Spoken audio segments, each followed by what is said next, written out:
everyone, and welcome back to the Between Realities VR podcast. How you doing? It's really great to be here. We're live today on what's the day? It's November 25th, the day after Thanksgiving. Black Friday. Black Friday. It is Black Friday. It is. Dang, you're right. It's Black Friday, y'all. Yeah, this is the best deal you're going to get on a VR podcast right here. Yep. Hey, amen. Thank you for joining us. My name is Alex VR. I am one of the hosts of this show. The other one, it's right here next to me. It's Skiva. What's up, bro? What's up, buddy? How are you, man? Great. Good. It's really great to be here with you. Oh, it's great to be here with you, man. It's been a very busy and exhausting month. Life is nuts, you know? Like if you've stuck around, if you've been a part of the Between Realities fam since the beginning, you would know that, you know, in the early days, Skiva and I were literally inseparable, right? Like if you saw me somewhere, there's Skiva. And if you saw Skiva somewhere, I'm there in his shadow. You just got to look around him a little bit. And nowadays, there's so much going on. You know, I've taken jobs. Skiva's got his own ventures, starting companies and shit. Like, it's crazy. And you're not out of reach or anything, but it's like we're not as like completely connected as at the hip as we used to be, you know. And I do miss that, to be honest. Oh, for sure, man. But we do still have those times where we go to the same events and do the same things, but sometimes we go to separate ones now. Right. And it's a little, I wouldn't say it's weird, but it's like, well, every time I lay in my room at night and I cry.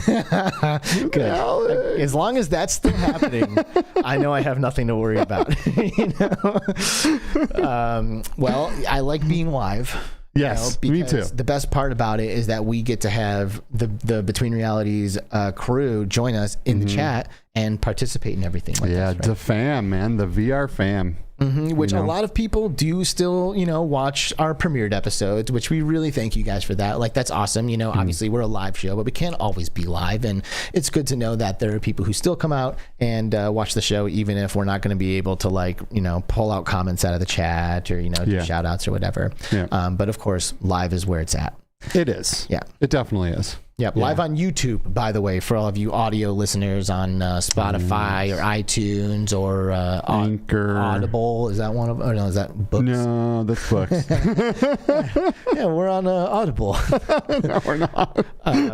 We're on all those things. So thanks for listening. If you're listening to audio, thank you for being here live with us, because we've got an amazing group of people to participate with today. Mike Newton being the first in the chat for me, saying the weekend. You're right, dude. Weekend. You are damn right. It is the weekend, and Between Realities is here to help you ring it in. Eric Q2C VRG says second, but to be fair, I'm at the airport on my way to Dublin. Oh yeah. Where is he going? He's going to the Netherlands to attend the VR Awards, which we are nominated. We're finalists for Content Creators of the Year. Hey. Can you believe it? Can you believe it? That's right. We are the best. Well, you know, Thrill Seeker, Fia, Nathy, Gamertag VR, Mike VROasis, Mike VRO, yeah, like a lot of amazing, a lot of amazing people we're sharing the stage with. Kaz and Sherry, yep, a lot of fantastic people. I couldn't be happier to be along this ride with all of them and the entire community, and to represent the VR community as a whole. So. I'm also going to be there. I'm going to be in attendance at the VR Awards, waiting for them to call us up on the stage to accept our inevitable victory. No, we are pretty confident that we will be supporting whoever it is that brings that trophy home. But to be a part of this whole thing, like I literally bought a tuxedo to go to this event. Like I bought a tuxedo, shiny shoes, bow tie, like the whole nine. I am like, it's like formal wear. You're not walking in the door of the VR Awards without a tuxedo on. Yeah. You know, so it's a pretty fancy event. And I'm really excited. Yes. And I hope the food is awesome, because it's not cheap. I know that. Oh yeah. It's like $1,000 plate. Yeah. It's not cheap. These things aren't cheap. That's for sure. Yeah. So you'll be in the Netherlands. Eric will be in the Netherlands, and then I will be in Sweden, and Todd from the other half of Q2C VR Gamer will be in Sweden. It's funny, we split the podcasts and we're going to different countries at the same time. I know. I feel like you and Todd have like been trying to break us away and like do your own show. You know, you're gonna leave me and Eric to crush you guys under our magnificence. You know, I don't think you want to do that. Never. I would never compete like that. Well, good. Well, you better be careful, because it kind of feels like you're trying to do that. You know? Me and Todd. I love Todd. He's a great dude. Todd is great. Happy belated, by the way, to Todd. It was his birthday yesterday. Oh, it was his birthday yesterday, and it was Eric's birthday like a week ago. Yeah, a couple days ago. Damn. Bluebell's here. What's up, Bluebell? Hey. Thank you for being here, and thank you so much for your support as always. Roy Boy's in the house. What's up, man? What's up? Good to see you. Oh, Paradise Decay, pal. P. Diddy. Congrats we love you, buddy. on your newbie haptics vest, bro. Heck yeah. You were the most patient person in the world waiting for that vest to one day show up. Yeah. And it's finally there, and I'm happy for you. Nice. Chris Hanney is here. Hey. Also, just like, thank you so much for your support, bro. I see you in the chat every single episode. And a Patreon. Thank you so much. Like, man, what do we just love you, okay? That's all I'm gonna say. Obscure Nerd VR, Andy, what's up, man? What's up, Andy? I miss you, dude. We should, catch up sometime soon, I think.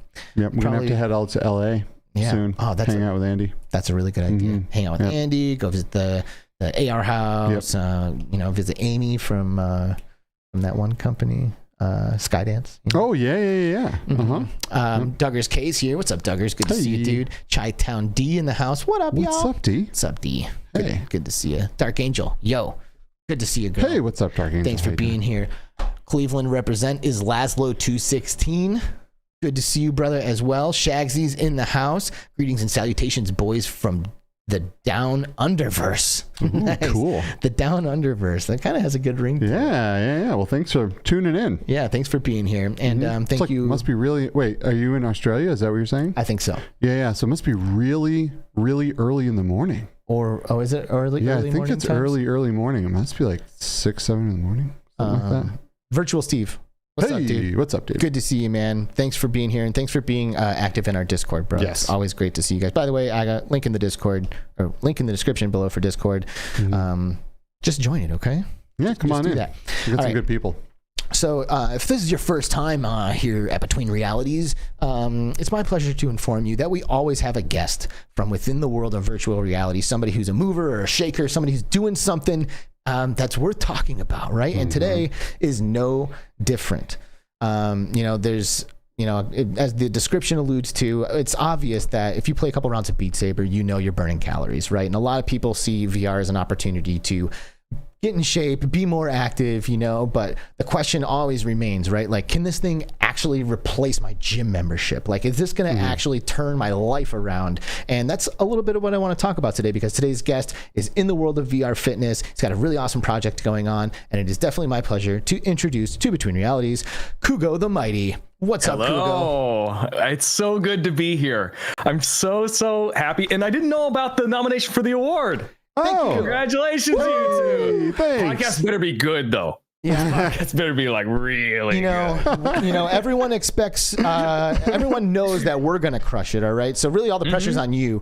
Like, you need to make sure you show up here today, because otherwise, Let's go. This might be the tipping point. This might take you from nomination to stage. Victory. This might be the one. And if it is, credit will go where it's due, my good sir. Absolutely. Okay. Yeah. You were mentioning before we started our broadcast here that you kind of got your start in podcasting, right? So this is nothing new for you. You're right in your element here, huh? Yeah, way back 2011. I remember 11/11/11. Skyrim just came out for PC. Oh, nice. Wow. So started up a gaming podcast way back then. That was my first foray into speaking on the internet, and somebody else would maybe hear it. And then just did a bunch of different podcasts before taking a long break, being an adult for a while, and then getting into YouTube. Was full-time YouTube content creator for 4 or 5 years, did Twitch as well. Oh, nice. And now fast forward, and all of my past experiences and passions are slowly coming together in the VR space. So it's very exciting times. Heck yeah. Well, VR space is excited to have you as a part of it. Is that like where your 100,000 followers came from? Was like your YouTube stuff and your early podcast stuff? Like that's a lot of followers, dude. Yeah, so I built my YouTube channel up to it's at about 500,000. So my YouTube channel is about 500,000. And I did a lot of different games over the years, did some vlogging. And then I actually did have quite a few breakout VR videos too. Maybe you recognize my face from letting people touch me. You mentioned the haptic suit earlier. they were nice enough to send me over a suit. Wish I still had it, but I made this video where I went into VR games and let people touch me. That has a bazillion views. That still gets views now. I remember that video. But yeah, I still have a pretty active following. I've got a more of a fitness related following on Instagram. So now I'm trying to marry all my audiences and my passions together and try to bring everybody together around fitness and around VR and around what I think is the future for sure. Awesome. Well, we're definitely all about the future. We are. We are. Yeah. We are on the same page there, my friend. That's for sure. And everybody else who really watches Between Realities, I think, is on the same page, right? Absolutely. Like D1360 VR, who's always here in our chat, dude, and Tribe Grey Wolf. Ow, what's up, dude? What's up, Tribe? You're the man. Your contributions to Twitter with your video clips of all of your antics, man, are just on TikTok. Yeah. But I'm not on TikTok, so I can't speak to that. Yeah, no. It's got a lot of followers. I think it's like 30-something thousand or something. Dang. You know, I mean, it's no, that's what happens. No Kugo, but yeah, it's no Kugo. I'm not big on TikTok either. Maybe when on TikTok. I feel like it's because I'm old. Is like the quick and simple answer. Valid excuse nowadays, though. I feel like if you do any kind of media, any kind of business, you kind of need to have some kind of a presence. Like even if it's reused from Instagram or whatever. I feel take your Twitter stuff. And I've actually been leaning into Skiva a little bit because this guy made 30 vertically edited mixed reality VR gameplay videos out of like our stuff over the years, and he's just sitting on them. And I'm like, bro, just post. Well, now YouTube has like a really nice short section. Everything's separated out and clean and nice. And this is the time I think we're going to start putting them up. I just, I have a lot of moral and ethical issues with TikTok and the practices, so I haven't been super eager to dive in. I don't have it installed on my phone. I don't know. So we'll see. I don't know. We'll see what happens. Well, you don't want to sell all of your biometric data? It's not even selling it. China? Give me some money for it, sure, but I'm just going to give it to you. PD says he's older than me and on TikTok. Come on, boomer. All right.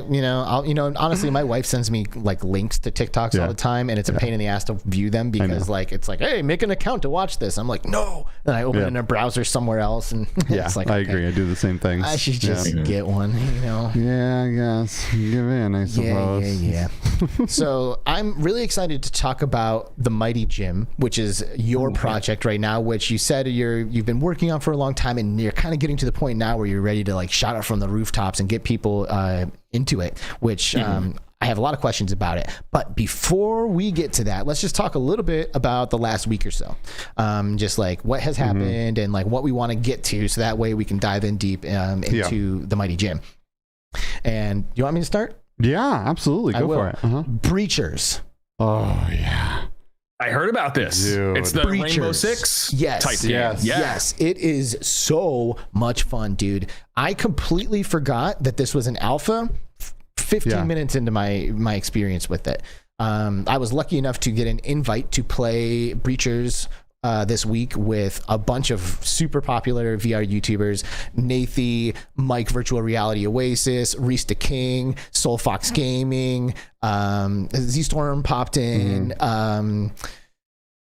Paul from the VR Realm was in there. There was probably more than I'm forgetting right now too. BMF was up in there. Like I was in a lobby with all of these guys, and we're all teaming up and playing together. And after about like 15 minutes, I started like criticizing the game in areas that you should never criticize an alpha, but like I forgot so the matchmaking right now is very much akin to what you expected, what existed in the early days of Hyperdash, right? So this is made by Triangle Factory, developers of Hyperdash, and in the alpha there's no way to like join a party and then all join a server together. So you basically have to be like, okay, everybody, 3, 2, 1, do you see it? Join it, and it's like not the way that you want to get into a match. And I started to kind of complain about it. I was like, dude, I cannot believe Triangle Factory is doing this again with their online service. Yeah, I don't think they ever really got really good at this, at the whole party system. Not good, but they did allow you to create password protected private matches. They improved, but they are definitely not up to par with that. Yeah. Right? But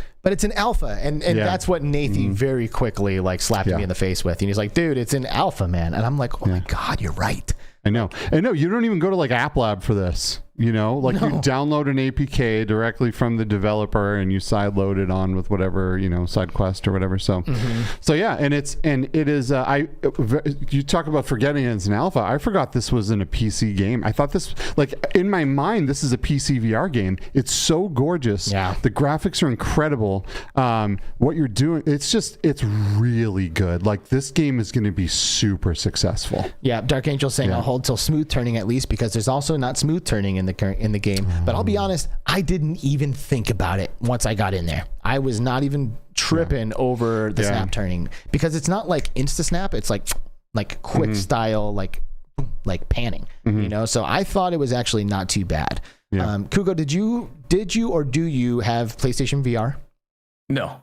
On PlayStation VR, there's a game called Firewall 0 Hour. Anybody who knows me knows that I put like 500 hours into that game, and I haven't felt a rush like that until now with Breachers. Wow. And I've played a lot of first-person shooters, you know, and I've definitely gotten my heart rate up in them, but Breachers it's that same formula. You're either attacking or defending, same like Rainbow Six Siege. And the stuff that you can do is so rad. Yeah. Like, what's the coolest thing? Like if you had to pinpoint the most memorable thing from your experience. So the most memorable thing the most memorable example that I can think of is when you're looking at the building, you can see like via markers, like about where your objective is in the building. Like as you're going around it, you can say, okay, yep, it's definitely the second floor, or it's definitely the first floor. But if it's like on the third floor, one time it was on the third floor, we were like, all right, let's do this. And instead of like kicking down the front door, you shoot a harpoon up to the top of the building,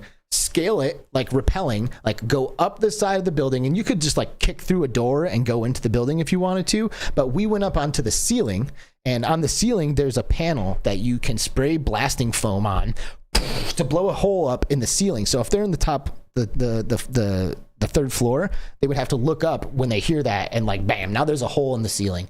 Then one of the people on our team deploys a drone, which then becomes their first person perspective, and they fly it into the hole, start looking around to make sure that it's safe if we can all dump in, you know. And he's like, oh, there's one in this room, you know, and then we can like coordinate, we all pile into the room together. Like, it's so sick. It's really good. Awesome. It is. That sounds sick. Really awesome. Yeah. It's sick. The drone stuff is awesome. The rappelling stuff is awesome. Yeah. Blasting through doors with foam is awesome. Yeah. The gunplay feels great. Like the stakes are high, and it's an alpha. Yeah, it's nuts.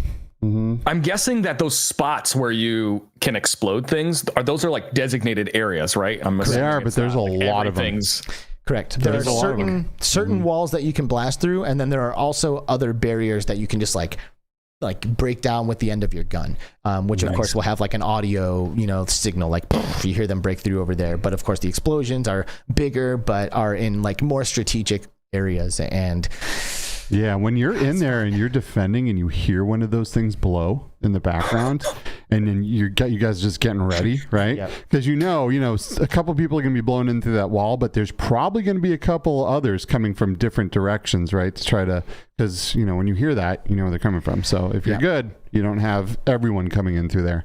But there's a lot of really good stuff. A lot of the walls that you can breach in through as well. Some of them don't go all the way to the floor, so if you get low and you look, you can see people's boots. Yeah, or you can chuck a grenade under it. Yeah, or when they bust down the door, you're just firing already. Yeah, it's so good. We were definitely doing like true tactical strategies, like, all right, man, I need cover fire here, or like we blast open a door on this side, and then you know that everyone's heads turn because they heard the sound. And like I noticed it happened to me once, where like I heard an explosion and my head immediately turned, and I was like, oh, like you can use that against people, you know, like put one person over on a wall, have them blast the door open, boom, the whole team turns, and then your three homies come in from the six, like their heads look in the completely other direction, you know, like that kind of stuff. You can do this kind of stuff in Breachers, and I think this game is going to be a hit for sure. Phenomenal. Yeah, the graphics are beautiful. Yep, I can't believe this is running on a Quest 2. It's so great. I don't even know how they did this. I mean, I don't know what else to say, you know, like join their Discord and download this APK and put it on your Quest, because everybody's getting hype on this game right now, and I guarantee you will find a lobby. Like there are people in there. Oh yeah, there's lots of people playing right now, so do it up. You won't regret it. You gotta. When do you think we'll be watching it as an esport? immediately when it comes out. Because I want to watch this, because in normal video games, like let's just say like, Rainbow Six, it's impressive to see somebody use a drone well, it's impressive to see somebody lob a grenade well, but it's just in animation, right? Yeah. So I'm thinking like, what crazy real life natural athletic ability will be transferred into this video game? Totally. I want to see people running and diving in their living rooms and chucking grenades underneath doors and like doing flips to avoid being shot. Like this could turn into a full-on circus act. That sounds amazing. It could. Well, and awesome. The APK that I downloaded came with it a spectator cam, like for your computer. You can like stream to your computer, get the spectator cam going, and get like that esports level like camera angles and stuff. So I think this game is going to be a big deal. Yeah, I think so too. Running on the standalone devices, looking that good, being that much fun. Yep. Like the only thing I was missing was my aim controller, dude. Straight up. Yeah, the aim controller, but the thing I wasn't missing was being tethered, looking directly to that camera and not being able to turn or move at all, and using those terrible aim controllers. I mean, the optical tracking is what I mean. I love the aim controller, but the optical tracking was always a bummer. You're always like shaking it to get your gun to line up right, And this was just spot on, and it was great. And you're able to like add attachments to your weapons and like pick the things that you're good at to be able to contribute to the team, and it was just really, really good. Definitely. So, Dark Angel, I see you, and I think this game is for you. If you played any First Contact game and you liked that style, like I'm telling you, as a Firewall player, play Breachers. Yep. All right. That's all I can say. It's really awesome, and it's in the early days. Like they're gonna get feedback from this alpha and make the beta insanely good, and they'll probably get thousands and thousands of players during the beta. It's going to be big. Yeah, I think so. There's a big buzz around this already, and rightfully so. It's really, really good. 10K in their Discord right now. What? Wow. That's amazing. Yeah. Wow. For you said it was alpha? It's an alpha. Yeah. At 10K. Oh, 10K. Wow. Yeah. They better be prepared, because this sounds amazing. It is. And, they proved themselves with Hyperdash, right? Like Hyperdash is, in my opinion, one of the smoothest multiplayer first-person games that you can play. It's fast. It's not for everyone, but I loved that game, and I still do love that game. I would happily play a round of Hyperdash today. So to see this team kind of do the shooter, but like the different style of shooter, I'm so stoked. I'm beyond impressed. Great game, even in the early days, and it's going to be a big deal. Phenomenal. Absolutely phenomenal. You know what else is coming out on December 8th, which I think is also a super phenomenal game. If I can find my button for it. I'm excited. Is Gambit. I have heard some serious stuff about this. Yeah, Gambit is so good. So, you guys are going to know why I like it, because it's very much almost the style of After the Fall, right? It's 4-player co-op. There's like the whole safe room system where you go into this place and you kind of buy your upgrades and all that, and then you go out into this environment and you work together as a team to clear the levels. The art style is phenomenal. It looks absolutely incredible yet again on the Quest. There's also a Steam version, but this game is very adult themed too.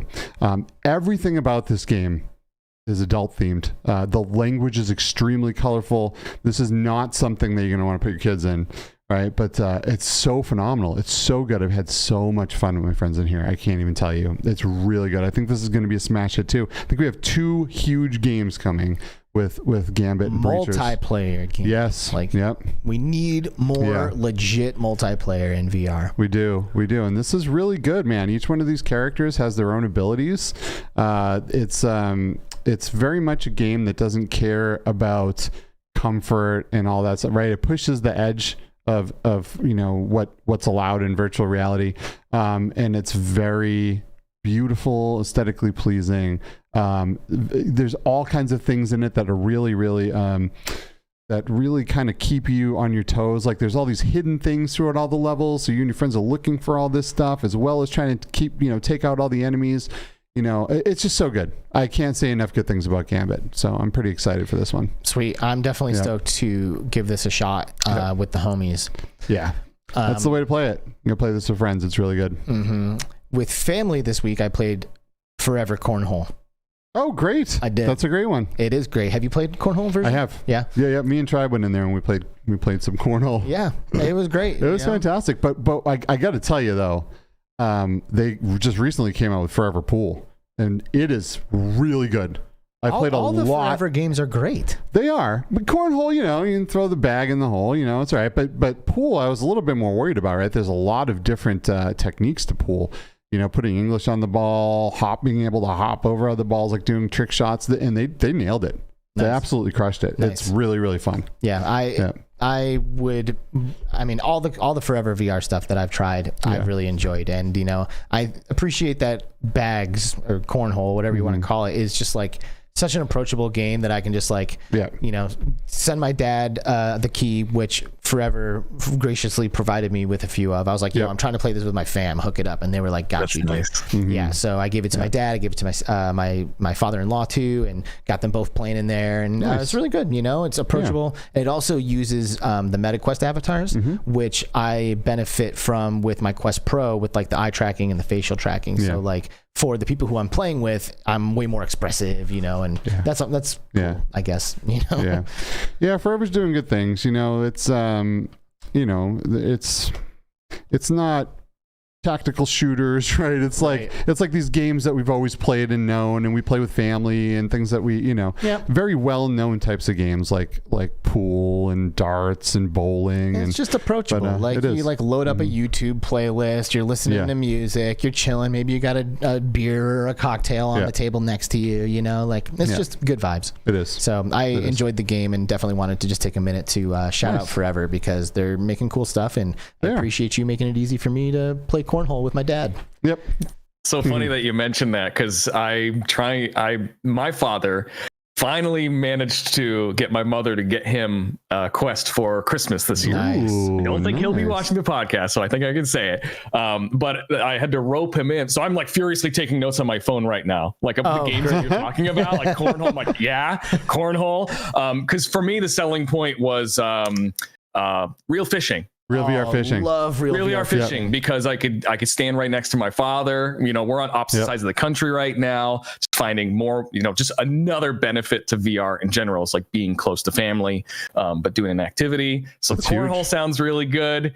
Be curious to see does it throw pretty accurately, like pretty well? It's according to like real life. You put less juice on it than you would in real life. Okay. Like you do have to like pull it back a little bit. Like my natural throws, I'm like launching those things, so I it's like a little bit less than what feels natural is spot on, which a lot of times in these games, like that's what you kind of have to do, is like you create the sweet spot and like make them figure it out like an actual game, as opposed to throwing an actual weighted bag, because you're not throwing a weighted bag, you're holding a button and releasing a button.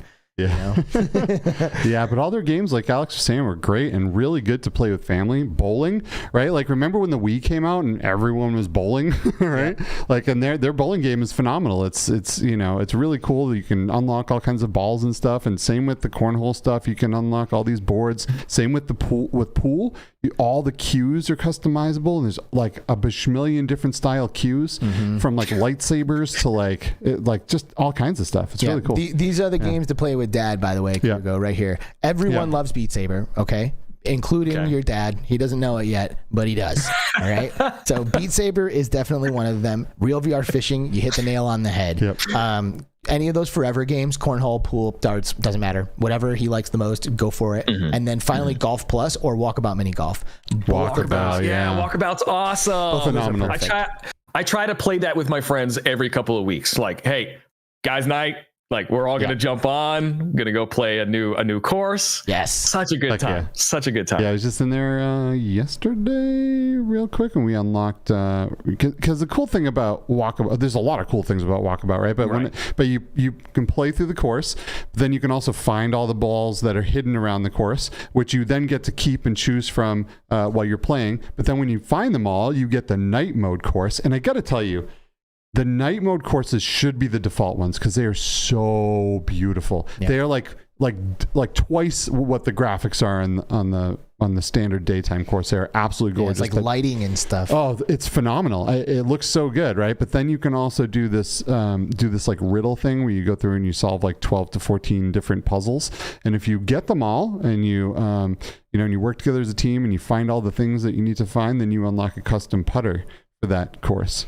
So it's really great. Cool. Yeah, there's lots to do in there. So Kugo, you like Walkabout Mini Golf. If you were going to enjoy VR just like today, let's say I'm like, hey, guess what? You have to get off this podcast and you got to go put your headset on and play a VR game that you like. What would be the game that you fired up?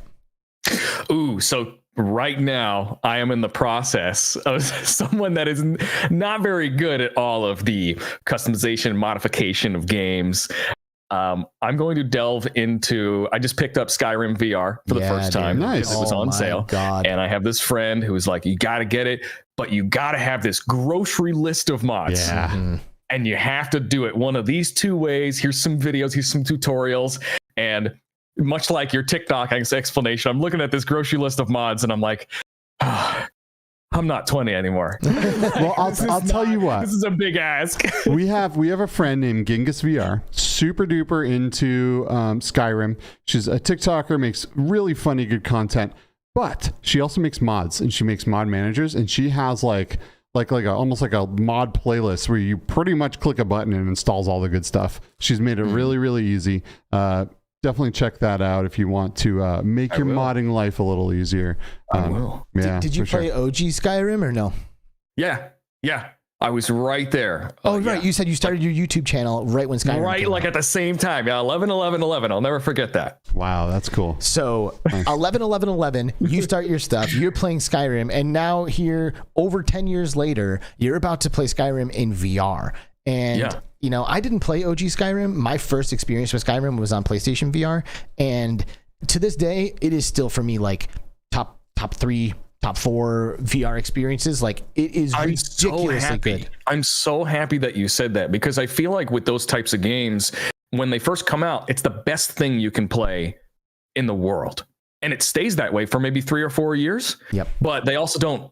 Because people hype them up so much, then your expectations are higher and you try to go back and play the OG games and they don't quite hold up. Some VR games are like that too. Ones that have come out like 2015, 2016, stuff like that. They don't quite hold up. But that makes me happy that you still think it's an amazing experience. And I've heard that with the mods, it becomes like up there with like Half-Life Alyx and the way you can interact with things and the freedom of your customizing your character. You see your armor, all this other crazy stuff, shaders, textures, all the full nine, Well, I mean, Alyx is amazing, right? But that's because it's like, I saw somebody talking about it recently. Who was, I think it was Blair on Twitter, Blair Renault. He was talking about Alyx and how it's like basically like an amusement park ride. Like they like catered that linear experience to make sure that every corner you turned had the perfect level of detail. And like, there's just nothing wrong with that experience whatsoever. Very, very catered, like, almost like the bumper version of the bowling alley, it's like you're gonna hit the pins. But Skyrim, wide open, dude. Not like that at all. Wide open. And like you think about like when you think about large open areas in VR, what do you think about? Like population 1 maybe, because you can like fly around everywhere. That and Zenith. Okay, yeah, Zenith is another good example. Skyrim is like 3 times the size of that stuff. Like it's definitely bigger than Zenith. It's a huge world, and you also get all of the expansions. Like there's like instance dungeons and stuff, like towns to explore, characters to meet and love and betray, and it is just one of the most robust VR experiences that has ever existed. And I personally like. Some people say it's not that it's not underrated, but I would almost argue that it's a little underrated. Like it's not given the credit that it's due, in my opinion, when it comes to just being one of hands down the best things you can do in VR. Yeah, it's just getting it's just I guess getting a little old now, right? Over 10 years, and but that doesn't negate the fact that it's a phenomenal game. Does it happen a lot in VR, like with ports? People just kind of discrediting them as a VR product because it's already a thing. A little bit, yeah. That's a shame. Yeah, and mods, like sometimes like a game gets a mod, and just like Fallout 4, you can play Fallout 4 entirely in VR. And that's a VR game. That's an actual game. You're right. Put out by Bethesda. Yeah, but things like Doom 3, which is phenomenal, Quake 3 Arena, did I say Quake 3? Doom 3, Quake 3. Yeah. Doom 3. All the Half-Life 2. Like Half-Life 2 just came out. Yeah. I mean, I tried a little bit of that. Yeah. Yeah. I need to play so that. Good. I need to play that. Oh, so good. So good. Before we get too far from it, Backsorn VR dropped us with the $5 super chat. Heck yeah. Says Hitman VR is about 70% off on Steam. Going to be deep diving this one. Hitman VR. Yeah. Have to check it out. Yeah, I haven't heard anything good about Hitman VR. Me either. I have not heard anything good. Let us know. Maybe it's been enough time now and they fixed it. The discount's justified. How much is it? It's 70% off. So, I don't know. Is it free yet? Yeah. Is that $4.99? Well, regardless, thank you so much, Backsorn, for your donation. Thank you. That means a lot to us. Yeah, ping us. Let us know if they've improved it, if you had a good time with it, because Hitman's awesome. It's a good series. Space Denizens chilling in the chat. What's up, boy? Bearded Bard is here dropping some awesome contributions. He's saying Final Fantasy Online is amazing in VR. That's another one. It's a whole ass MMO that has now playable in VR. Yeah. Like, what? Wild. Wild. Maybe you can speak to this, Daniel. Like, do the mechanics of a typical MMORPG translate well into a VR experience, right? Like, because you're just like jamming out quests. They're like, okay, go kill 50 of this. Like, is that fun in VR like it is on a flat screen? Let me know, because if it is, I might be in trouble. Virtual Strangers is here. You know, that's Wes. Hey, what's up, dog? Good to see you, man. Oh, little Classy Grandma in the house. Hey, Classy Grandma. Thanks for being here, Classy Grandma, and joining us. I was over in her hometown this last week at IAPA. I feel like we've talked about this on our show, but we haven't.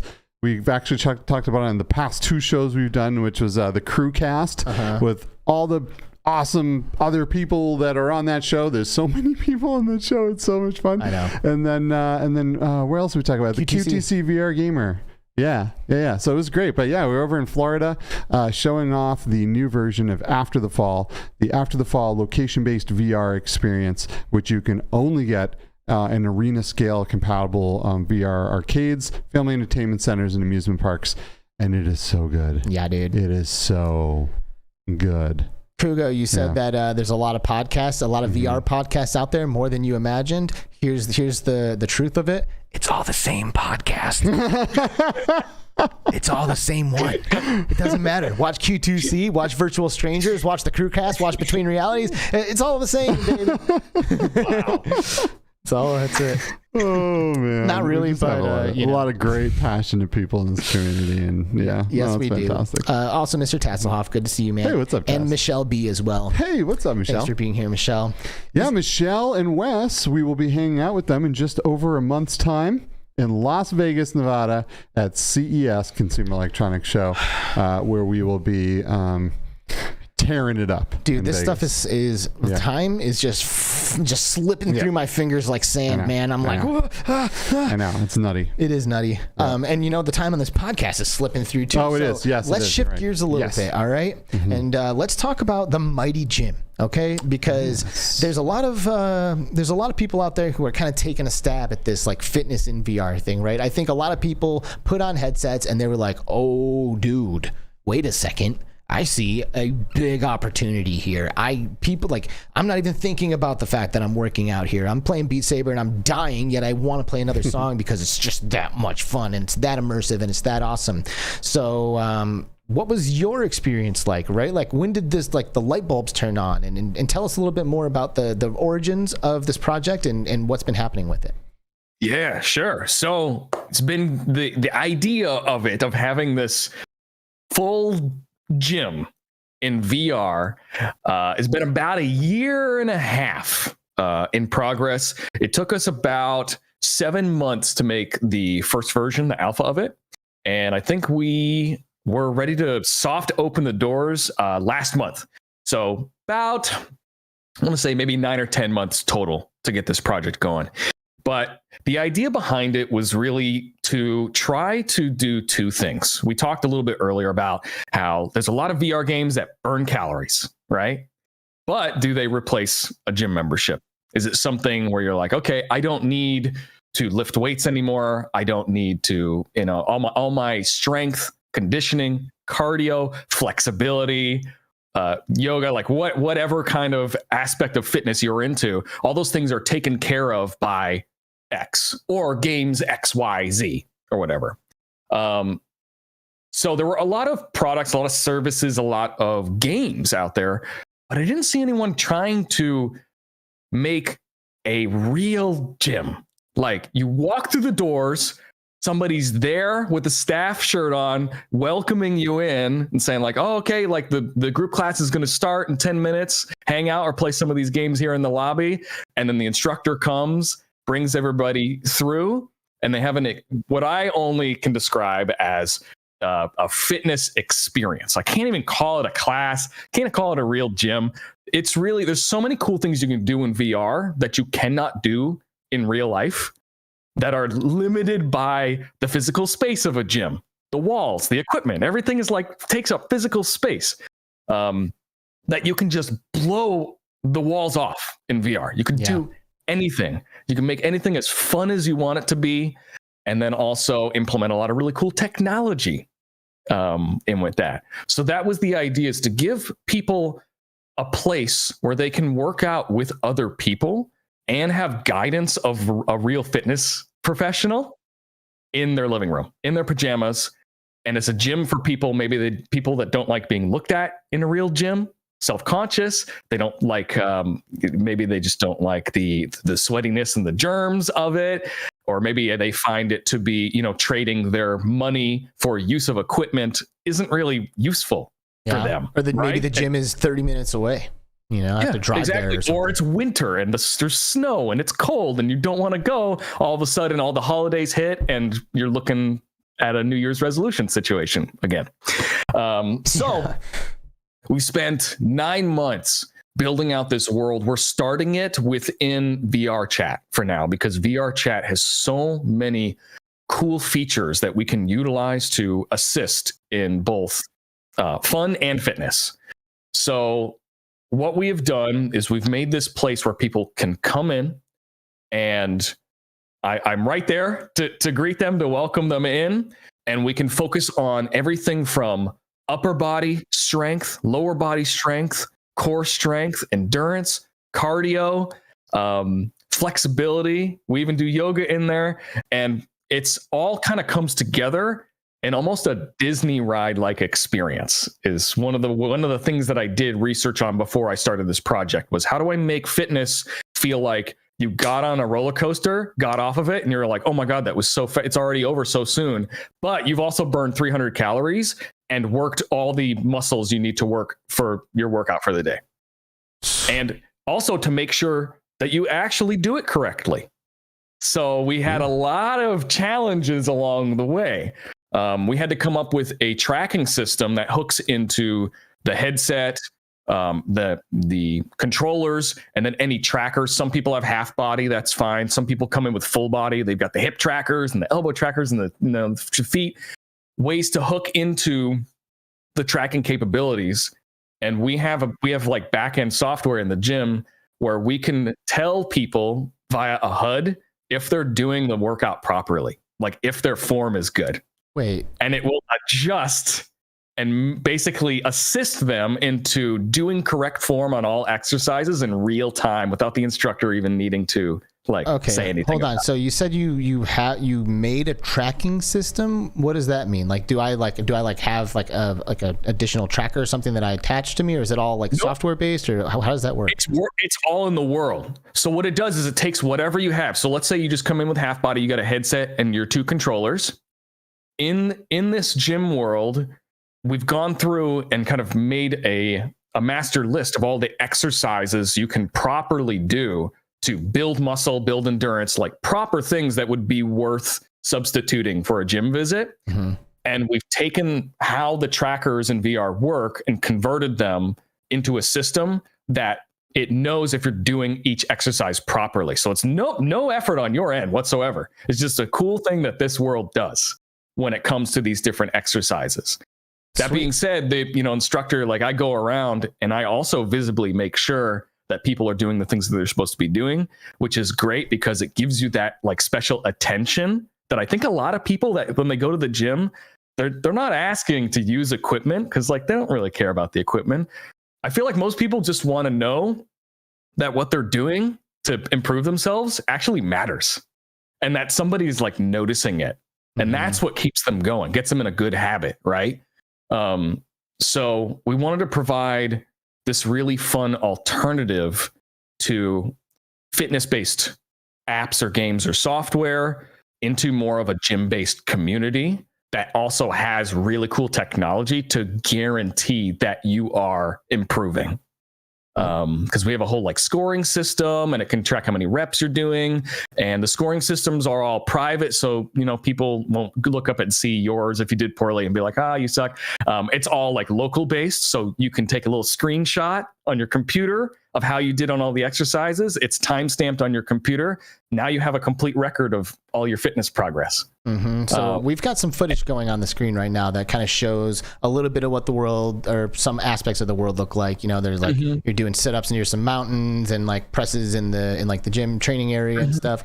You're talking about headsets and controllers, right? Like headsets and controllers take up some space. Headsets have some weight to them. Controllers fill your hands. Like, and if I'm gonna drop and do a set of 20 push-ups, like, how does that work there? Because like, do people like all of a sudden their arms are like sticking off on the side and like they're animated like all weird, Yeah, sometimes it can get a little bit complicated, and it can get a little concerning. You're doing push-ups next to somebody, and you look over and you see like a human pretzel. Yeah, exactly. Like, I don't know if they're okay or not.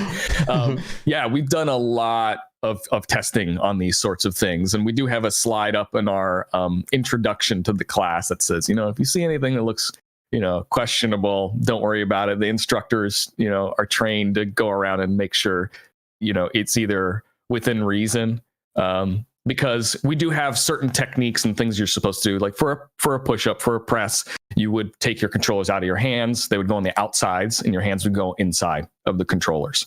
So it's still basically like almost in the same position. You almost just have in the same position. Yeah, absolutely. Some people take their I know some people that have like Valve Index, they just slide the controllers like further up their arm sometimes to do stuff. Oh, wow. But honestly, as long as their hands and head are in a relative position, I'm pretty good at telling if in real life they're doing it properly or not. Like, we did that much testing. We brought so many people in and did a lot of exercise. Those people hate me.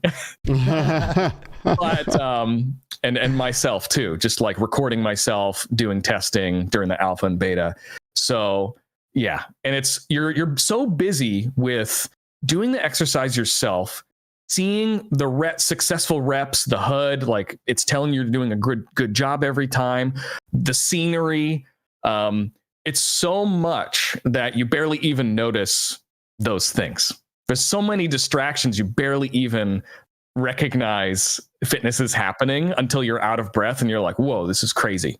And you look around, there's other people breathing heavy, and you're like, okay, we're in here. This is gym. We're doing this.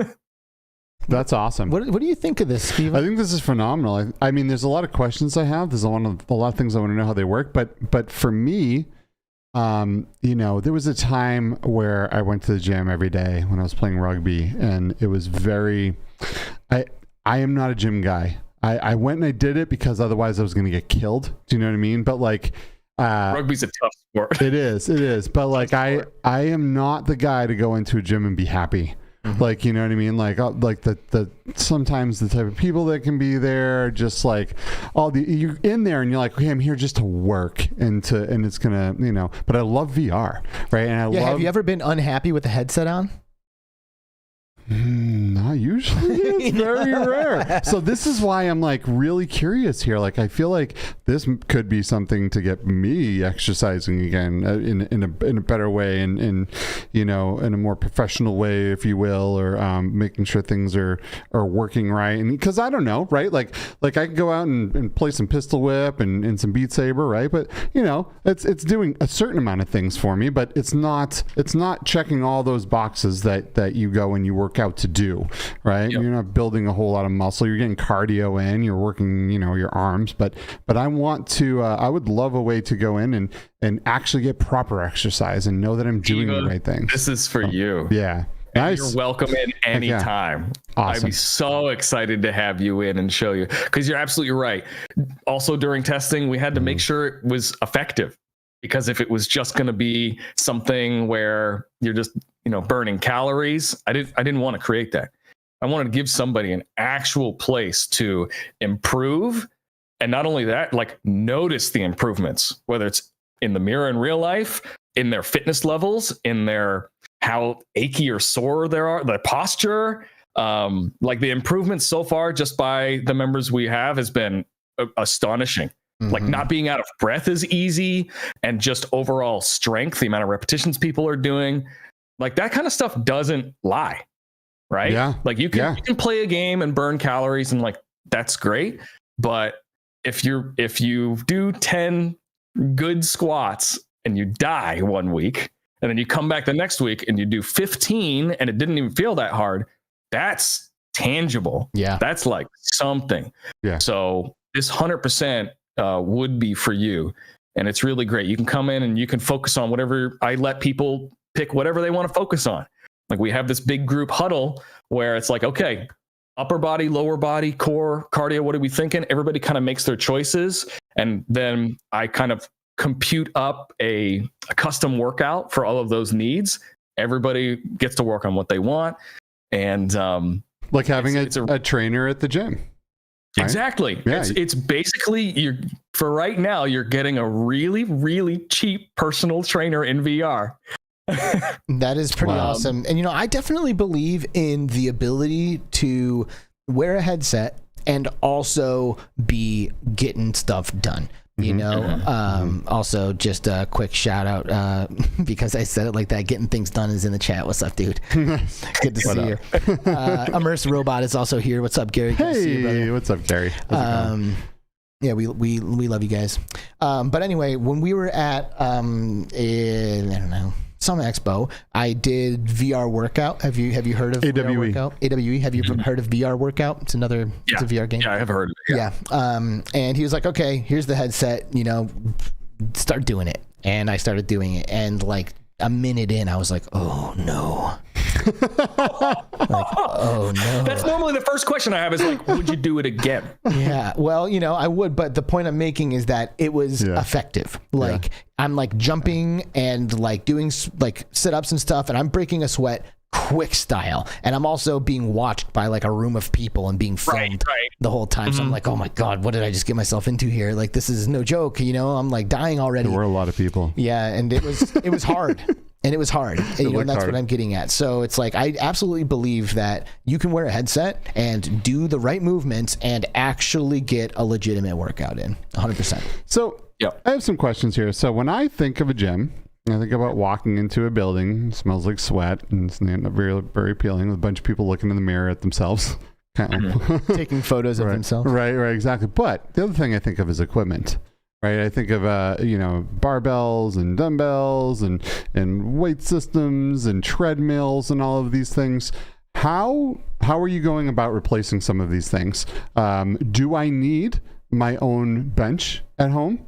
Right? Do I need a treadmill? What are some of the things that I would need to come in and really take full advantage of this program? Sure. So the quick answer is you don't need anything. Well, I get all of the workouts and the programs that we've designed to be the exercises that are programmed into the world are meant to improve on all areas of the full body, strength, endurance, cardio, like every aspect of it, and you don't need any equipment. Now, that being said, that does decrease the variety of exercises that can be done. However, it is something I'm looking into for the future, because obviously when you incorporate other pieces of equipment, dumbbells, heavy objects in real life, I've even done some experiments with like those weights you can put in the Quest controllers and stuff like that. There are definitely some challenges to incorporating stuff like that. What will probably come first as far as adapting to real equipment outside of VR?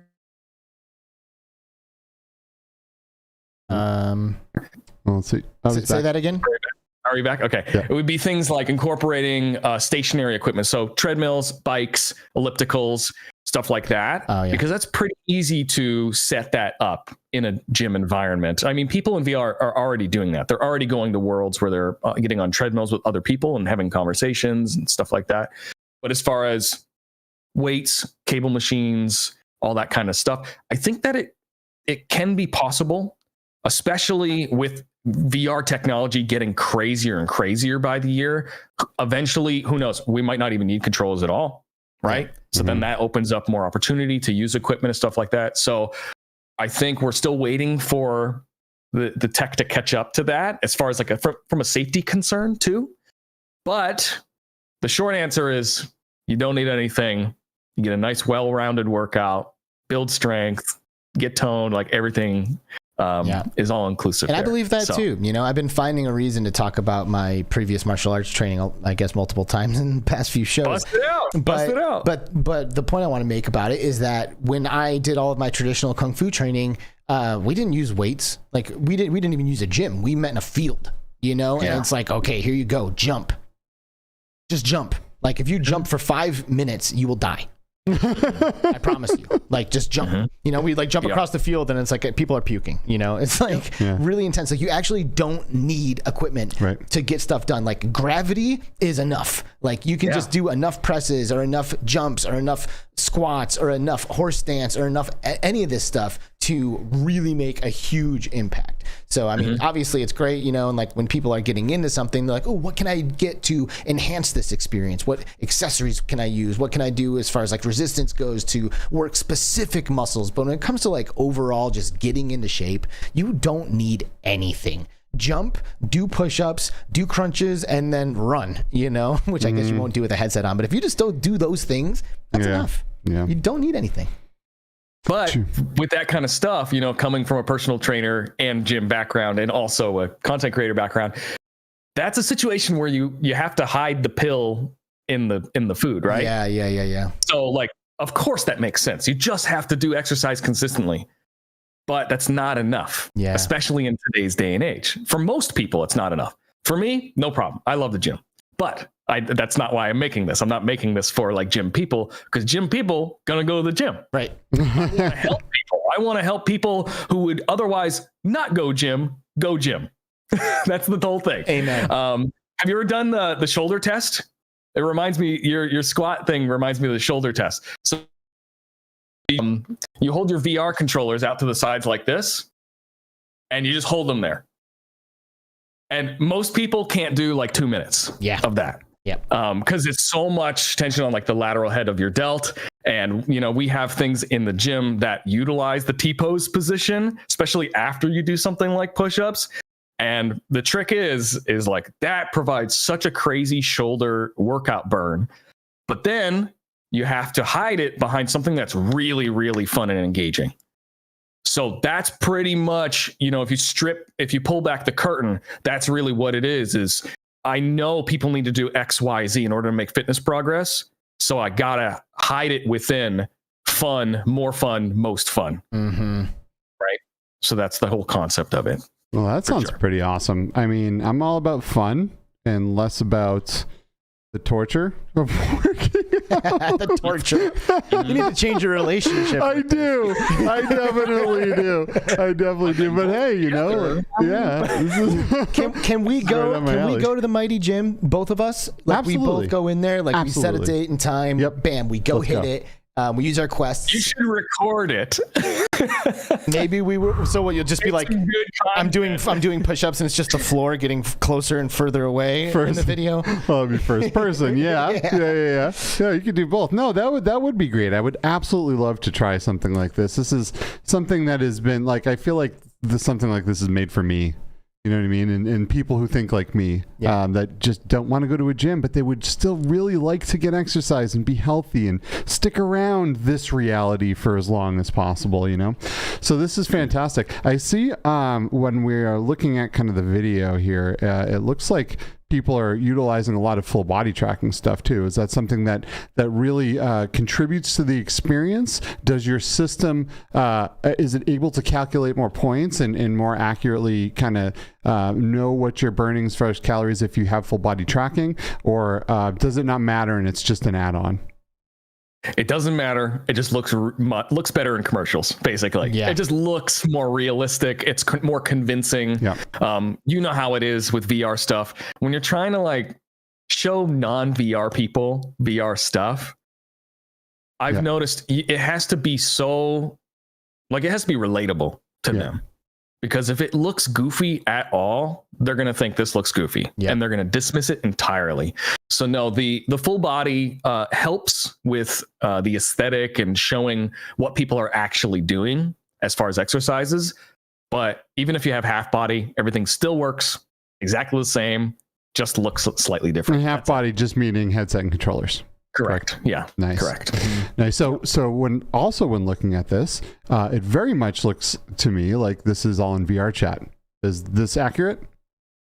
Right now, it's all in VR chat. We have there's a roadmap. I would love to build this thing bigger and better and become more accessible. Right now, we're working on like a Quest 2 only version of it. Right now, this thing is like Disney ride status. It's so overwhelmingly beautiful, and the effects in it are crazy. Even people that are maybe avid VR chat users will be surprised at the technology that's in this world. Wow. This is like Quest 2 standalone. That the devs. You're not going to be doing Quest 2 standalone, right? Like there's too much detail in this for just your Quest then? So we need PC VR right now to participate? PC VR right now. The Quest version of it, probably working on getting into the works maybe in the next 2 months or so. Okay. And then eventually roadmap like down the line. I see this as being such a huge benefit to so many people around the world that have access. And that is because what? Say that again, please. Yeah. Sorry, your Discord's cutting out a little bit. Okay, no worries. I just see long-term roadmap of this. I would love to come out with a standalone application, whether that's going to be on the Quest, be on Steam, because I just see this helping so many people around the world that, you know, the obesity levels around the world, especially in the United States too, are still like really high. And I just see it helping so many people participate.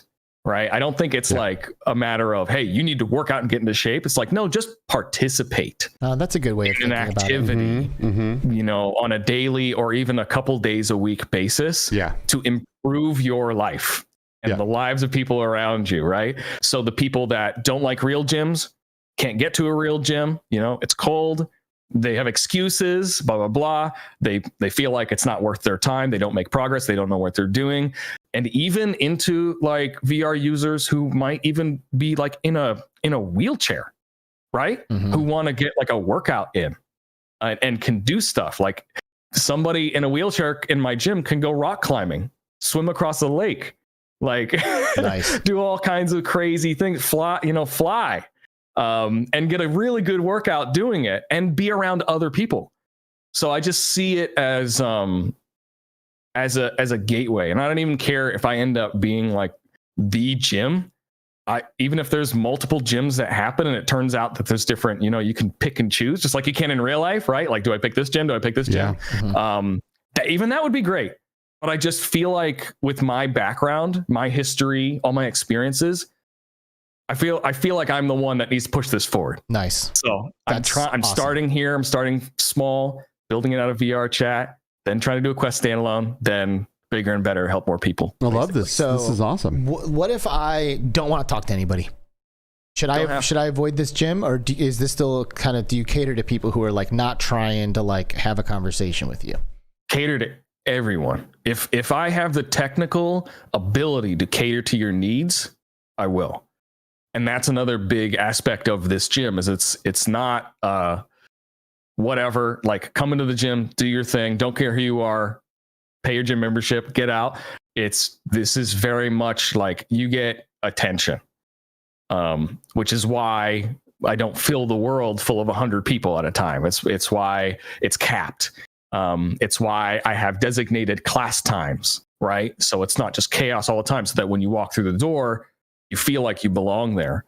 However, there are options, right? So in VR chat specifically, you can keep yourself muted. You can point at other people. You can mute other people. There's so many like local options.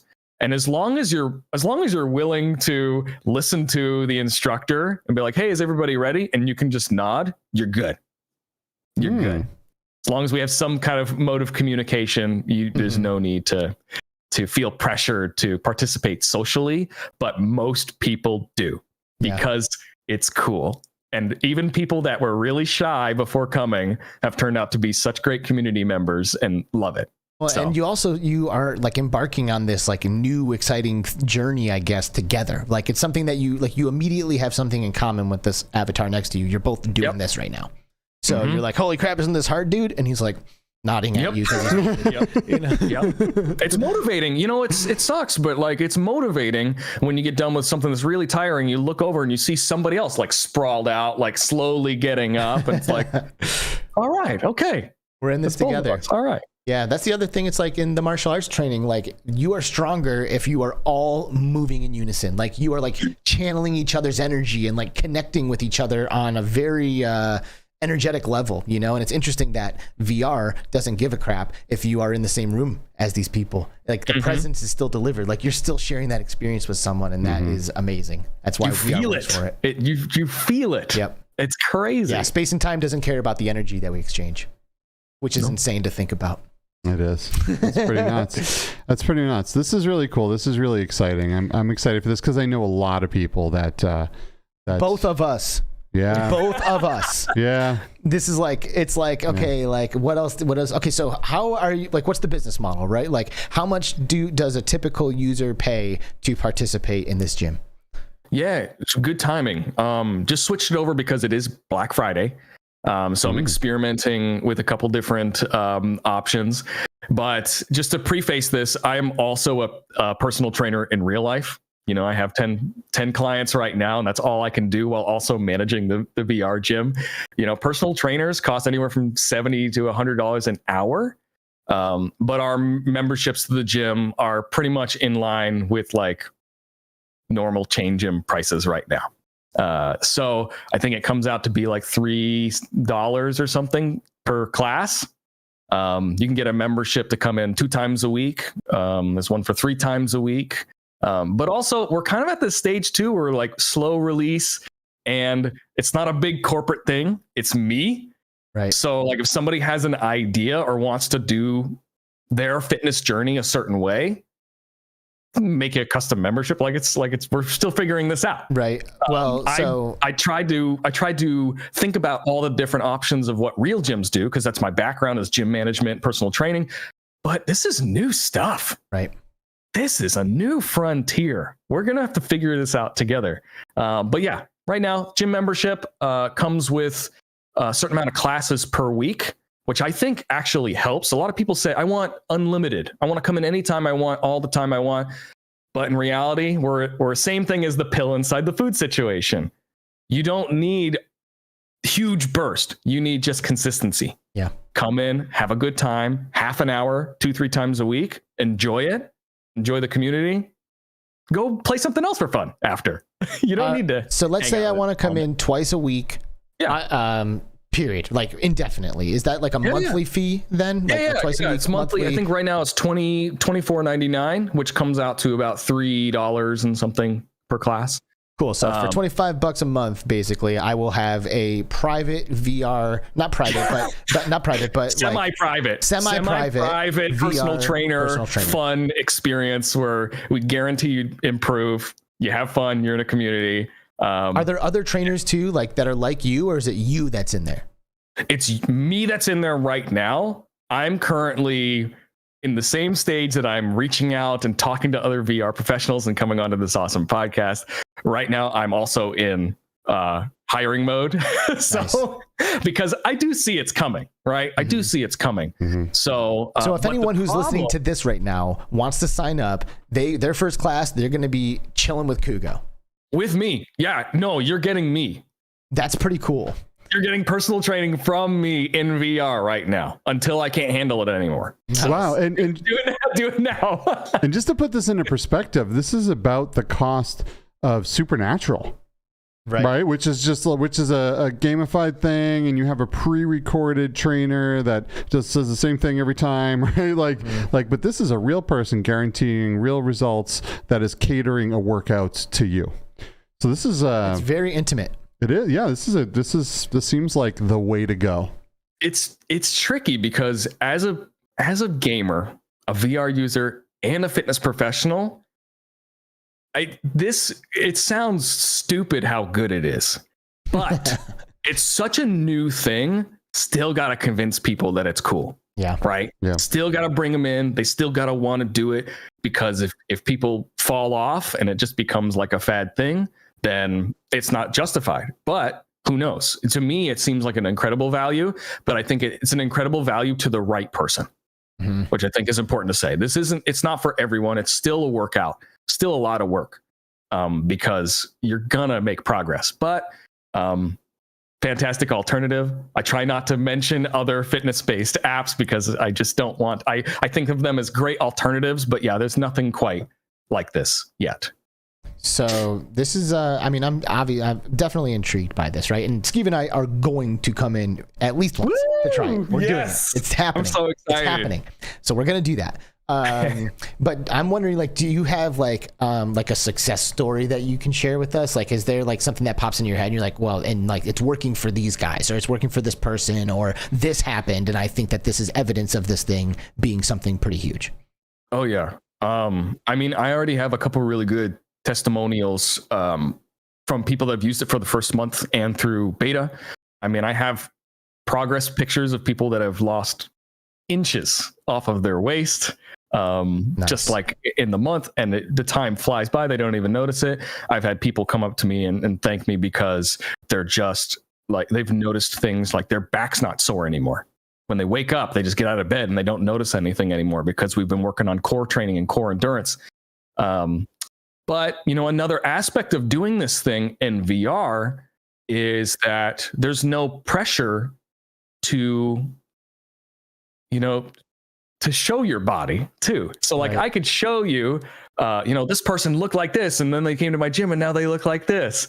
But that's kind of insignificant, because I think part of the charm of it is that you show up as whoever you want to be, and then you get to take the results with you in real life. But those are for you. Those are your private, your own success story that doesn't even need to be judged or applied. But yeah, have had multiple people so far thank me. As a trainer, you can see it. People come in and they're doing a set of something and they're just falling on the floor dying, and then they come in the next week and they last longer, and they come in the next week and they do the exercise and they get up and they're like, okay, what's next? And it brings tears to my eyes. It's beautiful, right? Great. Because it's a tangible thing. You can see people are improving. And of course that's going to translate to the day-to-day life.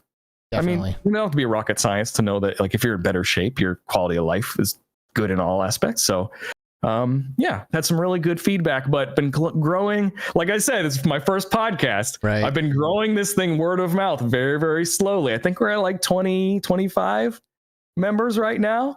So that's exciting, dude. So we'll see. Do you dive into diet and stuff like that too with people? After your second to third class, all right, what are you eating every day? You still drinking soda? Stop. Do you have those conversations with people? Those conversations can happen.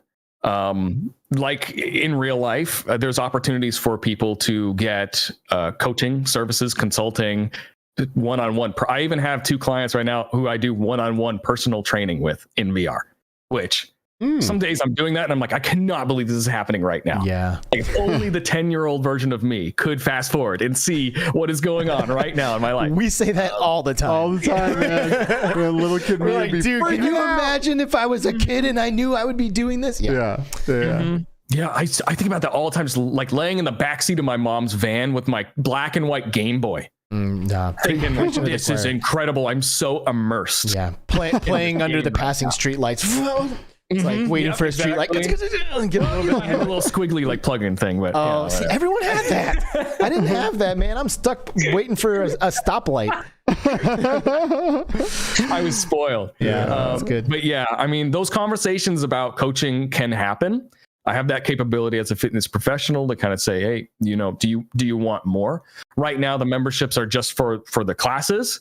But if somebody is like, no, I want this to replace everything, or like I want to send the receipts into my insurance company and claim my health benefits or whatever, it's like, go for it. Nice. I'm a fitness professional. Let's do it. Who cares if it's people are already doing remote over the phone?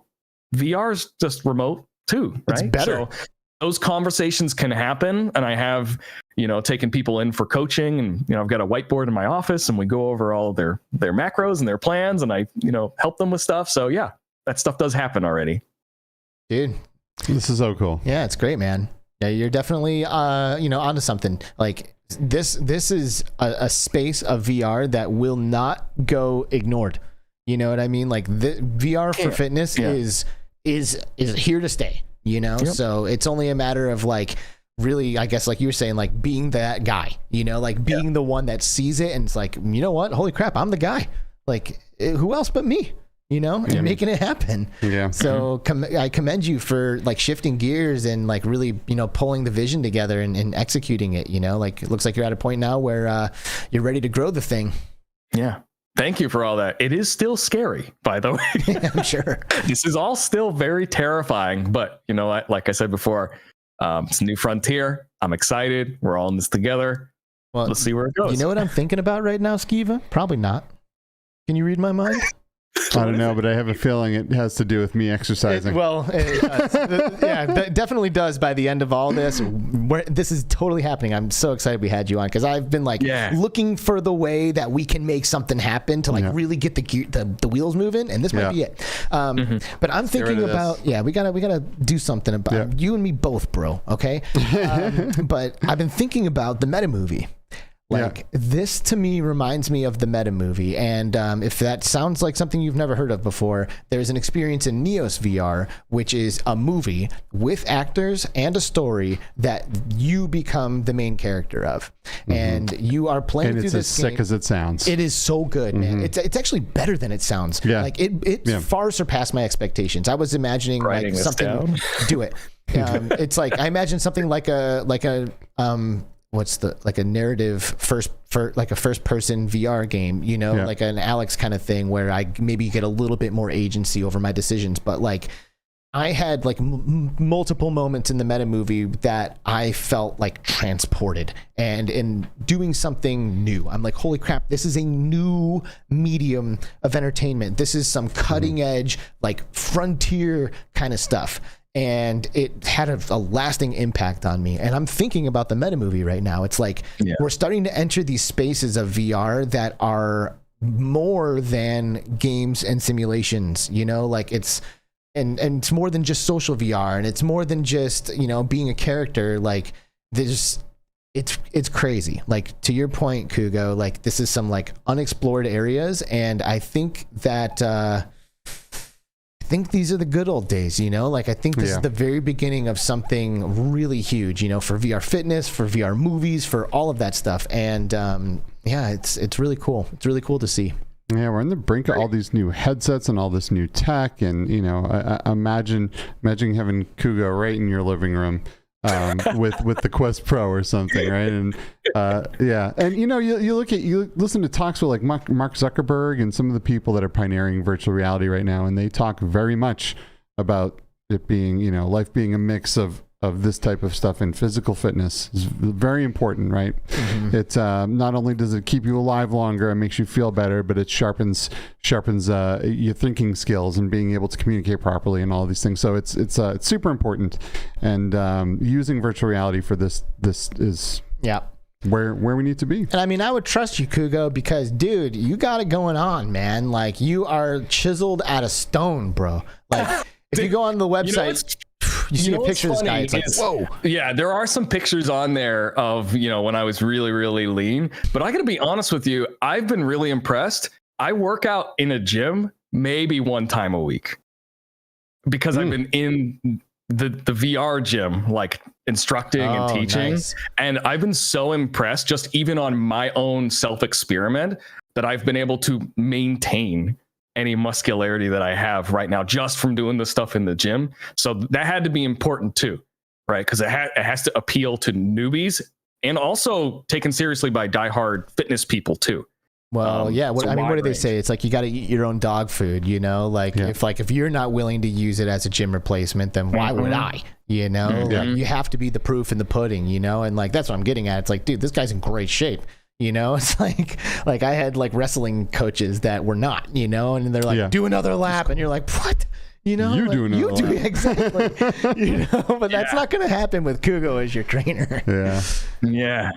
And man, you mentioning the meta movie too. I know this podcast only has a finite amount of minutes in it, but I also wanted to mention, you know, we have, you know, in the gym, there also is some acting and some story and some lore behind why the gym is the way it is. And I've been able to also reel in my past as like voice actor. And also another thing I wanted to mention about this meta movie thing and what I've done in the past, and I think it's going to be a future project of mine. Huge can of worms to open. Have either of you played D&D, Dungeons and Dragons? Yes. Okay, fantastic. One time, maybe about 6 months ago, me and my friends did a session all in VR. Nice. And I also think that has huge potential in the future. Like just another thing in the list of things VR with the right technology and the right software could do better than other mediums of. For sure. D&D would be a big one. Big one. Yep. Yeah, I mean, you know, you'll always have your purists who you're not playing D&D unless you've got your pencil to a piece of paper, you know. But like, I played D&D after being a gamer my whole life, and there are aspects of the game that I appreciate and enjoy, and other aspects that I'm like, man, like a video game would do all this in a single second, you know. Like I'm sitting here, like we're talking about, you know, it takes us 15 minutes to discuss 3 seconds of a battle. You know, like of the characters actually fighting, you know. So you like play a video game, it's all happening simultaneously and with animations, and like that's great, you know. But the formula of like the character building and like the agency that you have of like your character, like your role, like the true role playing aspects of D&D, I think make perfect sense for a VR application. You know, I think stuff like Demio does a really good job of like getting right that in the middle. game's super fun. Love Demio, dude. That's one of my favorites, but it's not D&D. It's hard. It is hard. It's a hard game. You can't really waste a move in Demio. No. You know, like if you waste a move, that's rough. We had some arguments, me and my friends, playing that game. Nice. Yeah. We had some arguments. Look, man. I come on so strong in my Demio sessions that everyone kind of yields to me for the most part. You know, I'm like, hey, no, don't place that there. And they're like, the Demio dictator. There he is. Yeah. I'm like, no, don't make that move, man. By the way, Bluebell, thank you so much for your generous donation of $9.99. That's US dollars, saying 3 classes for Skiva. 1, 2. That's right. We're doing it. Heck yeah. Thank you. So yeah, we are getting closer to the end. But what's been left unsaid so far, right? Like what's something about your project or about you that you haven't had an opportunity to express yet, but you think is really important that we should probably get out before we pull the plug on this? I guess just a quick announcement. Tomorrow is Saturday, 26th. We do a monthly event. We're planning to do one monthly open house event in the gym. It's going to be at 12 PST. And that's for anybody, even without a membership. If you want to come in and check it out on that day, it's like kind of like an open house day that we're having. So tomorrow at 12 p.m. PST, we're having the Fall Flex Festival.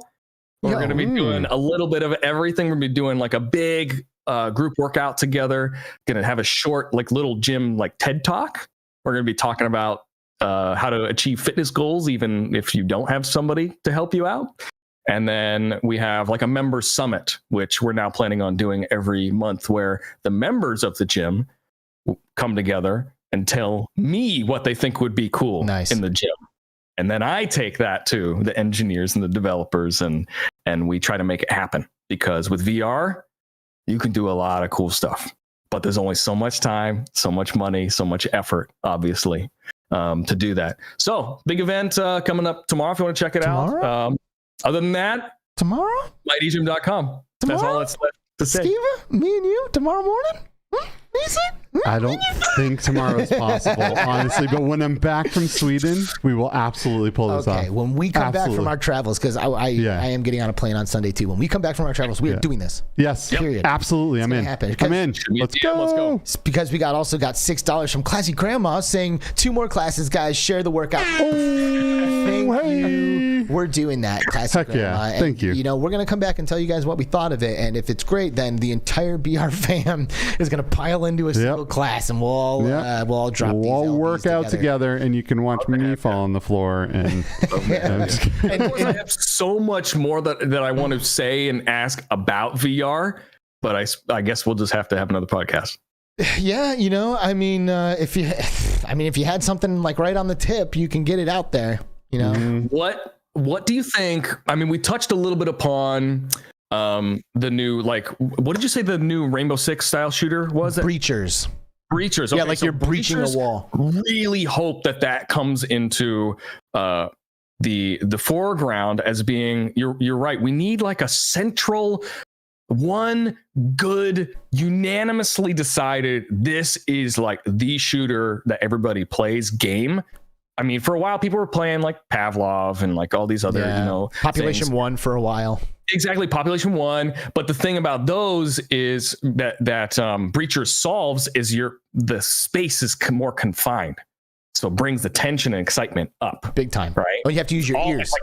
You stop moving and you listen, and you can hear someone like shuffling, and you're like, okay, I got ears over here. You know, like very, very careful. Yep.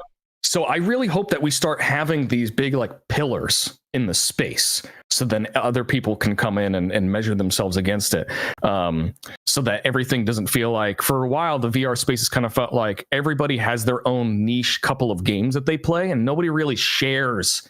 Like, that's a hard one, man. That's a tough thing to do. I don't think that'll be Breachers, if I'm being honest. Like, it's, I mean, that game makes sense for a lot of people, but I've already seen some people be like, it's too slow for me. You know, like, it's not Call of Duty. Like, Call of Duty is like that unanimous shooter that like everyone in the flat screen world is going to play. You know, like millions of people play Call of Duty. I don't think we have seen the Call of Duty of VR yet, because Call of Duty is not in VR. Like, I might be Call of Duty, like when it finally comes out, you know. But I love Breachers. I think it's amazing. Which games like Contractors are very similar. Pavlov's very similar, right? But you can't compare a game like that with something that's like a Rainbow Six Siege style game, you know, as far as a shooter, compared to something that's, you know, that's something like Population Fortnite. 1. That's like a Fortnite type battle royale game, right? They're all they all do their thing and they do it well. It's really hard to have that one game that like everyone is like, you know, everyone's on the game. And I think the closest we've had in a non-shooter world has been Beat Saber, right? Everyone has or has played Beat Saber or knows the significance of it.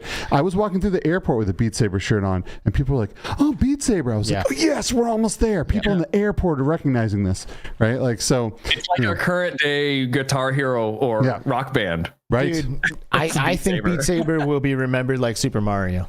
Like, there are people who believe, like, they're like, that's video game. Like, a video game is Super Mario. They're going to think about VR, and Beat Saber will come to their head. Like, it was the game that did it. You know, Super Mario was it. And I think Beat Saber is the exact same thing. You're right. But I was segueing into my question, which was going to be either something that you know is coming for VR, like it's been announced, or something that doesn't exist yet, but you wish it did.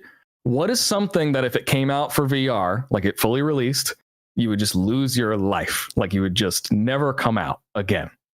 World of Warcraft, probably. In VR? Yeah, or I mean, something with that level of depth and interoperability among the users. Like in World of Warcraft, you can, like, every item you get has value to someone in that world. You know, like if I pick up a piece of cloth, there's someone who picked tailoring as a profession, and they would buy this piece of cloth off of me. And if me and all of my friends play together, you make a tailor, I make a blacksmith, they make another thing, and every time ore comes up, I get it all. And then every time cloth comes up, like, we could give it all to the tailor, and we can like trade amongst each other and help each other grow. And then we go do quests, and then we do dungeons, and then we can explore, then we can do PvP. Like, there's just so much depth to a legit MMORPG that I think if it was actually done right and had the same level of depth as something like WoW, that's all I would need. I don't think I would need much more.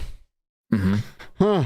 Now, that's a good question for me, right? Because I feel like I got that thing with After the Fall pretty much already. Like it's out. yeah. And, you know, about 500 hours later, I'm still playing it. Yeah. Almost daily. It's amazing. You know what I mean? So many hours. It is. And it's very, very rare. So I get pretty much all the games, right? Everyone gives me the games, which is fantastic. And I thank you to everyone that does that. But so because of that, I play a little of everything, a little bit, but very rarely does something hook me in where I'm able to like really dive into something like, you know, 500 hours of gameplay. After the Fall did that to me, and I think the only other thing that might be able to hit something like that for me would be like legit Nintendo Mario Kart. Mario Kart, yeah. What about you, Kugo?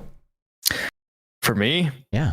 As soon as they provide VR support for Star Citizen, it's all over. Oh God, I'm in another universe. So do you play No Man's Sky then? What's that? Do you play No Man's Sky?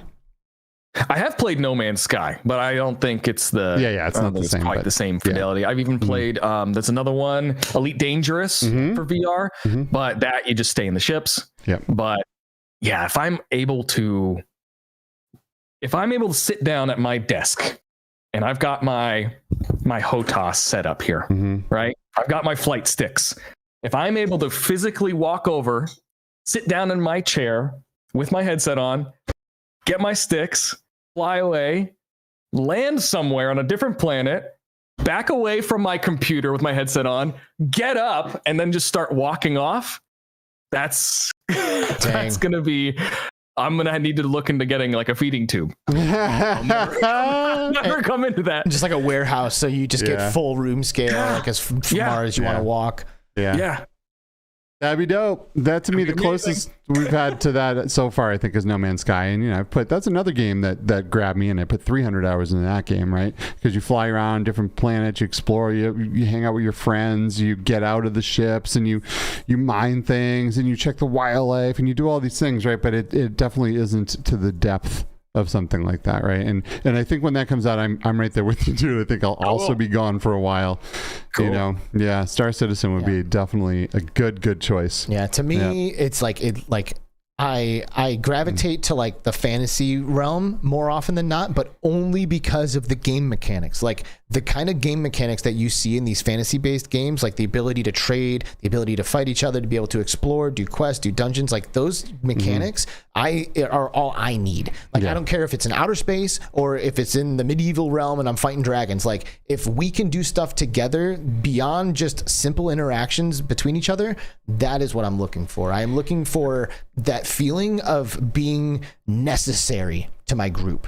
You know, like without me, we are not doing this. And by the way, without you, we're not doing this either. So log on, man. Like we need you today. Like not tomorrow, like today. We're trying to do these dungeons. Like we're trying to get this quest done. We're trying to like, let's go, you know, like that's what I'm looking for. Yeah. Togetherness is so important in real life and in VR. You know, you go somewhere amazing and you do something cool, and it's not the same if you're by yourself. You go watch a movie in a theater and you're like, no one's there to talk about it. It's not the same, right? You gotta like togetherness and being able to talk about these things and experience them with friends is so critical. Groups are great. You're talking about relationships with other people, but also you're describing that you're meaningful and necessary to the world itself, right? Like you do your action chain affects like other things going on that might chain affect other players. That's important too. Absolutely. Right? Not just between your friends, but also like the game that you're playing. Your presence is like, dude, I saw a video recently of somebody playing GTA 5 online and I got jealous. Like it looks so good. And like, I know it's been around for a long time, but like, it's like a group of criminals and they're like talking, they're like, all right, man, how do I get some fast bread? Like, what do you guys got? You know, and they're like, well, we could go steal cars, but that's pretty risky. You know, we could go do break-ins, but honestly, you never get anything from that. And they're like thinking about what kind of illegal activity they can go and do to make as much money as possible and a little amount as possible. And they like know each other. They're like, yo, what's up, man? Hey, I haven't seen you in a while. Good. It's like they're all on a block. Like it's like a totally different existence in there. Yeah, it really is. It got me really like, I was like, man, I wish I was playing this game. Like this looks like fun. Yeah. So yeah, GTA online in VR sounds great to me. Yeah. Bring that. Oh God, I'd get lost in that too. Yeah. Oh, there's so many. Go play poker for a night. Go steal cars for another night. Go on a killing spree the next day. Yeah. Oh God. Open up a business. You can do all that stuff in GTA. Not only that would be incredible to watch. Yeah. On like Twitch or YouTube, right? From the first person perspective of somebody would be insane. Like watching somebody else's fake real life. Yeah. Stealing a car. You can see the lights in the rear view as they're like running. Yeah, that's great. Because as a viewer, then you could suspend your disbelief that it's a video game and just pretend it's real. Yeah. So the experience would be heightened. It would be so much better. Well, so I'm right there with you. I really think, I don't have any evidence of this, but I really think GTA 6 is going to do that. I really think that it's going to have full native VR support, and we're going to be able to play online and kind of live in that Grand Theft Auto world. Fingers crossed, but I truly, truly think that that's going to happen. Yep. So, you know what else is going to happen? The end of the show. That's it. Yep. Kugo the Mighty, thank you so much for joining us today. You are an awesome dude. I am so glad we had this chance to connect and become friends, which is what has happened here. Absolutely. We are excited. Both of us are very excited to come and check out the gym when we are done with our travels over these next couple of weeks. But you will be seeing us in your gym, and we will be trying this thing out, and then we will be back on the show to tell all of our viewers who are watching today just how awesome it actually is. So I'm going to come back in here with my 6-pack instead of my keg, and you're all going to be jelly. That's it. Nice. So thank you for everything you're doing. I appreciate you too as well. This is awesome. Absolutely. Thank you for joining us. Kugo the Mighty, links in the description to his socials, to the gym, to all that stuff. Go and check it out for free tomorrow, everyone. Thanks again, Kugo. We'll see you next time, okay?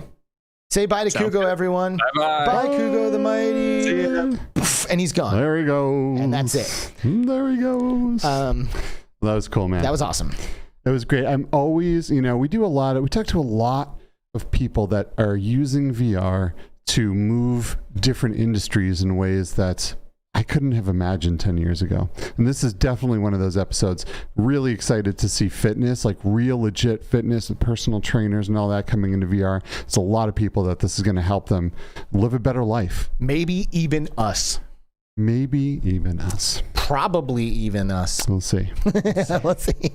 We're doing that. So, thank you for watching, everyone. Yes. This live broadcast Between Realities here on Friday, November 25th, 2022, Black Friday. I hope you all have made your purchases by now. By the way, these microphones that we're using, Shure SM7B, $140 off on Black Friday on Amazon right now. So if you've been looking for your podcasting microphone, you have like 5 seconds to go. Because they sound pretty good. They're the best. Like, watch any show on the internet anywhere, and they're using this mic. Period. If it's good enough for Joe Rogan, it's good enough for you. Buy it on Amazon. We're not even getting paid by these guys. We just think it's the best microphone you can have.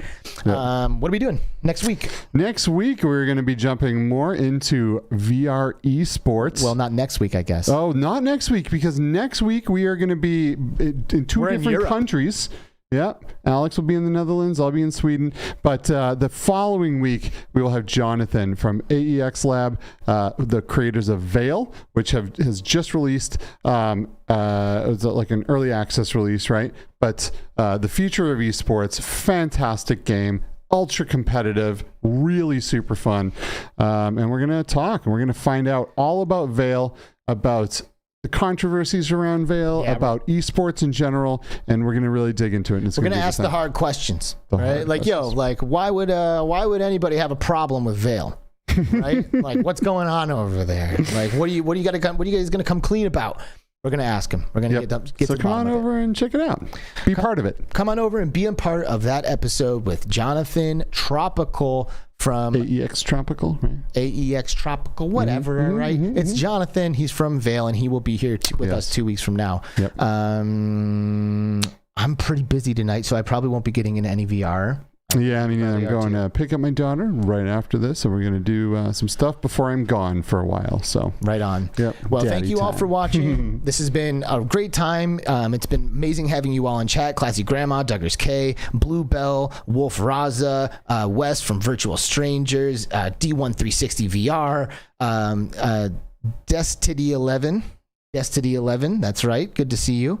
Traveling Man and Bluebell and Roy Boy and getting things done, and Q Creator here in the beginning, and Eric, I hope you're having a good flight right now. Chinatown D, thank you guys all so much for being here. We will see you in 2 weeks after we do some international traveling. Have a great weekend. Have a great week. We'll see you then. Bye-bye. Bye.